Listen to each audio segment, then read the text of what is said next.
Jusqu'à présent, tous les établissements de santé étaient autorisés à pratiquer la médecine. Seules des activités particulières comme la cancérologie, la cardiologie interventionnelle étaient soumises à une autorisation avec conditions techniques d'implantation et de fonctionnement.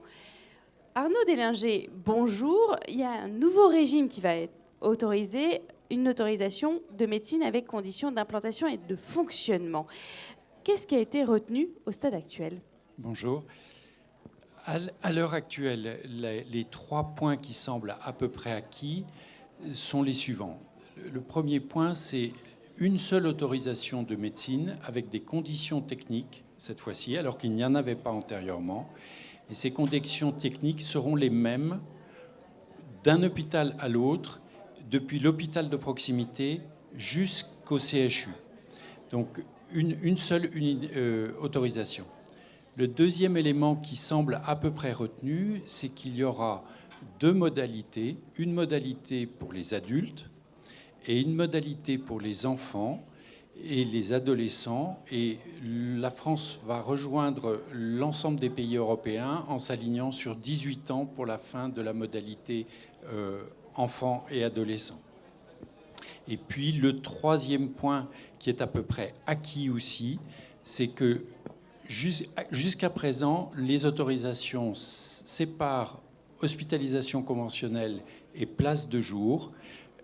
Dorénavant, les deux seront étroitement liés pour le développement et la promotion de la médecine ambulatoire. Bon, ça c'est acquis, mais qu'est-ce qui est en suspens? Alors là, il y a beaucoup de choses qui sont encore en suspens. En particulier, à la différence d'autres domaines, en médecine, il n'est toujours pas réglé de savoir s'il y aura des niveaux ou pas. Est-ce qu'on aura un niveau ou 2 niveaux? Est-ce qu'on aura un niveau unique avec des modalités particulières dérogatoires pour les hôpitaux de proximité?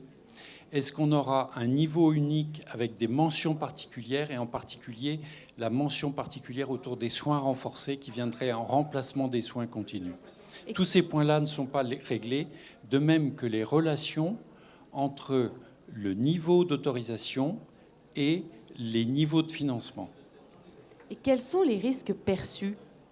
Alors, au stade actuel, il me semble que les risques sont de plusieurs natures. Le premier risque, c'est qu'on crée une dissociation, pour le moment, entre les exigences réglementaires et les moyens financiers nécessaires pour satisfaire ces exigences. Ça, c'est, à mon avis, le risque principal. Le deuxième risque, c'est qu'on a une organisation dont on a décidé qu'elle était unique pour l'ensemble des établissements, mais il y a une très grande hétérogénéité en France entre un CHU et un hôpital de proximité. Et donc, il n'est pas certain que le décret tel qu'il sera défini puisse répondre à l'ensemble de la palette. Ce qui voudrait dire donner des conditions dérogatoires pour certains établissements, et tout ça est encore assez mal maîtrisé pour le moment. Oui, c'est encore en suspens. Oui. Bon, merci Arnaud Deslinger d'être venu sur notre plateau et de nous avoir éclairé sur ce nouveau régime des autorisations. Je rappelle que vous êtes cardiologue à Chalon-sur-Saône. Merci. Merci.